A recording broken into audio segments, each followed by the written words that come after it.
Man, a Rubik's Cube, if my life depended on it, I could not put one together. I've tried so many times to put a Rubik's Cube together, and I just twist it and turn it. And I still, one moment, I remember when I was trying to put a Rubik's Cube together, I think my son was putting it together and he was doing a good job.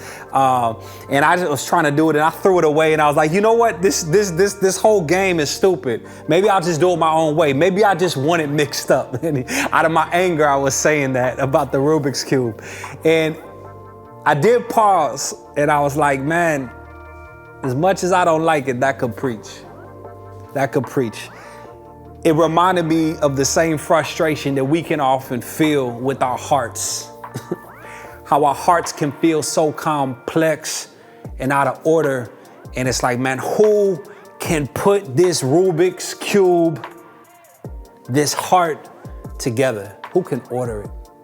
Who can take my emotions, my thoughts, my desires, my relationships, my identities, my memories? Who can put this back together so it's whole? So what does God have to say about our hearts that are like those Rubik's Cube? How do we get them put back together? How are they made whole again? And if you don't start with the heart, if you don't start with the spirit, if you don't start with the soul and give it to God, you can't be put back together. You won't know your identity. You won't have the Spirit of God to indwell you like He intended. You won't know your spiritual gifts. You won't know your purpose for life.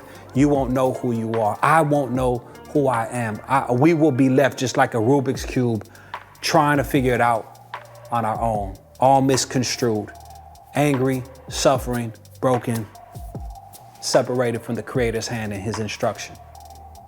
You know what? In the book of Ezekiel, one of my favorite books in the Old Testament, check that out on Streetlights, y'all. Ezekiel 36, 23 to 27 was written to a people group, the Jewish people, the Hebrews, where God was trying to put their hearts back together to worship Him. Remember, in the garden, Adam and Eve, they dwelled perfectly with the Lord. Sin came in.